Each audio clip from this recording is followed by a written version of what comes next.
तो हेलो दोस्तों, और आप लोग कैसे हैं। तो कल आपको हम भारत पर तुर्क आक्रमण के बारे में बतलाया था।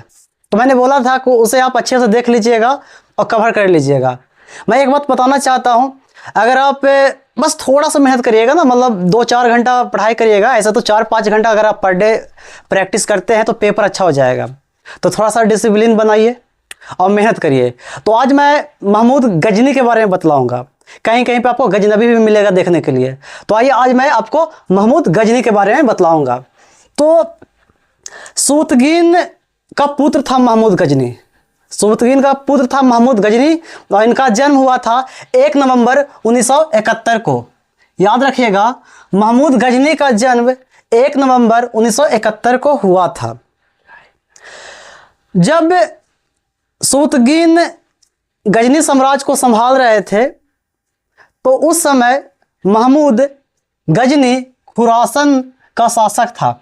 याद रखिएगा, जब सूतगीन गजनी साम्राज्य को संभाल रहे थे उस समय महमूद गजनी खुरासन का शासक था।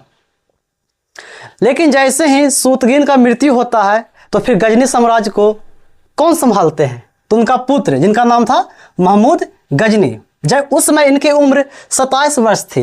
यह गजनी साम्राज्य को कब संभाला या उस गद्दी पे कब बैठा? तो 998 ईस्वी पे। तो याद रखिएगा, महमूद गजनी 998 ईस्वी में गजनी साम्राज्य के गद्दी पर बैठते हैं। और बगदाद के एक खलीफा थे, उनका नाम था अल आदिल बिल्ला। यह बगदाद के खलीफा थे। याद रखिएगा, ये कहाँ के खलीफा थे? तो बगदाद के। उनका नाम था अल आदिल बिल्ला। इन्होंने महमूद गजनी को 2 उपाधि दिया। एक उपाधि दिया था यमीन उल दौला का, एक दिया था यमीन उल मिल्लाह का। और सर हेनरी इलियट के अनुसार, इनके अनुसार महमूद गजनी भारत पर 17 बार आक्रमण किए। कितना बार? 17 बार। किसके अनुसार? तो सर हेनरी इलियट के अनुसार महमूद गजनी भारत पर कितना बार आक्रमण किया? 17 बार। सोचने की बात है, गजनी अपने आप को सबसे बड़ा योद्धा समझता था। इसे लगता था कि मुझे भारत में कोई हरा ही नहीं सकता। मैं भारत जाके 17 बार भारत पर आक्रमण करके मैं मतलब विजय प्राप्त करके आ रहा हूँ।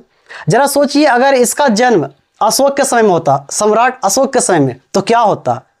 जो अपने आप को इतना बड़ा योद्धा समझ रहा था, अगर काश इसका जन्म राजा अशोक, जो सम्राट अशोक था, जो कलिंग का युद्ध किया था 261 ईसा पूर्व में, अगर उसके समय में इसका जन्म होता ना, तब इसको पता चलता। इसका ना वो हो जाता, उसको क्या बोलते हैं, जब कोई इंसान नहीं बोलता है कि किसी भी क्षेत्र में जाके उंगली करता है, तब इसका सर से धड़ से सर अलग हो जाता। खैर अलग बात है, उसमें इसका जन्म हुआ नहीं।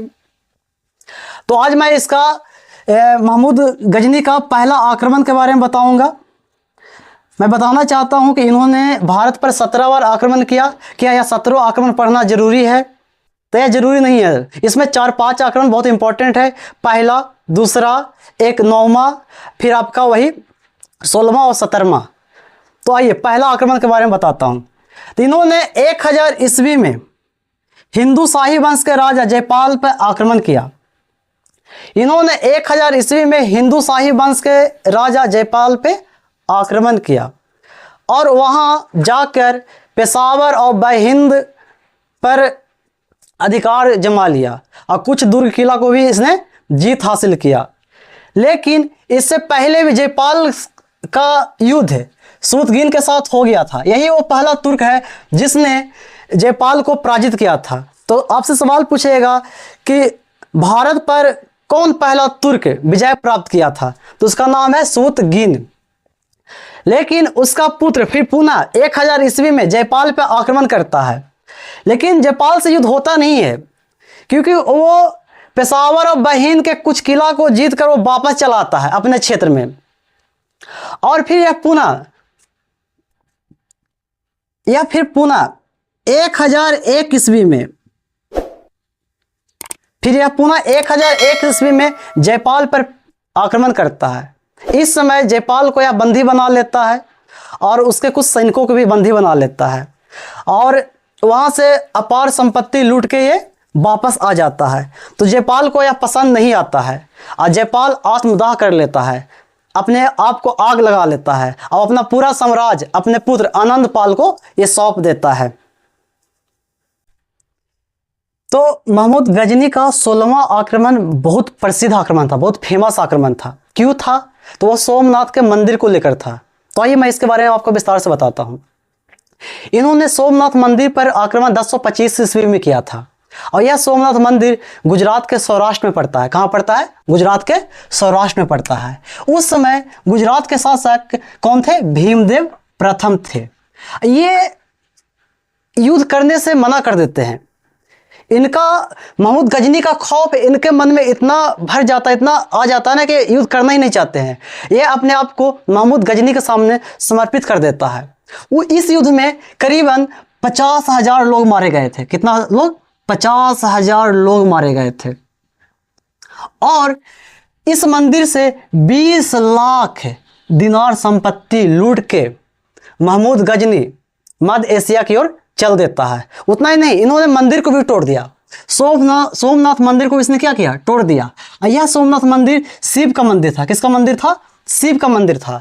लेकिन जैसे ही महमूद गजनी अपने इलाका, अपने क्षेत्र में चला जाता है तो भीमदेव प्रथम फिर से पुनः इसका निर्माण करवाता है। तो याद रखिएगा, आपसे सवाल पूछेगा कि सोमनाथ मंदिर का पुनः निर्माण किसने किया? तो भीमदेव प्रथम ने किया। ये कहाँ का शासक था? तो सौराष्ट्र का ये शासक था। सोमनाथ मंदिर पर महमूद गजनी ने कब आक्रमण किया? तो 1025वां आक्रमण किया था।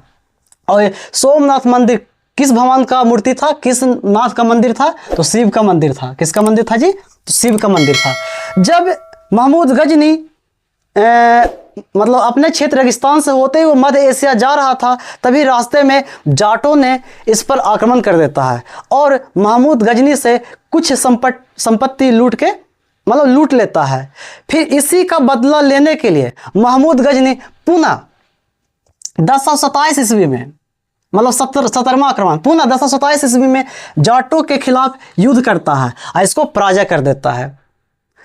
तो इस प्रकार ये 17 आक्रमण हो चुका है। 17 नहीं, जो इंपॉर्टेंट है वो मैं आपको बता दिया हूँ। इससे ज़्यादा एग्जाम में आता भी नहीं है। अब आइए, कुछ पॉइंट है।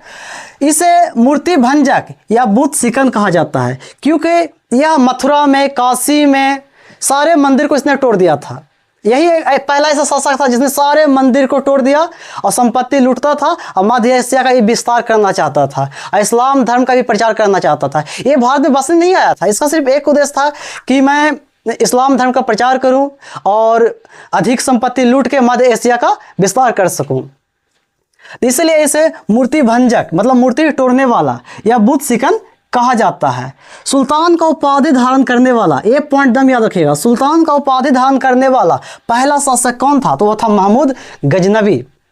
सुल्तान का उपाधि धारण करने वाला पहला शासक कौन था जी? तो वो था कौन था? तो महमूद गजनवी था। इसके दरबार में प्रसिद्ध विद्वान रहते थे। उसमें फिरदौसी है, अलबरूनी है, उतवी है और फारूकी है।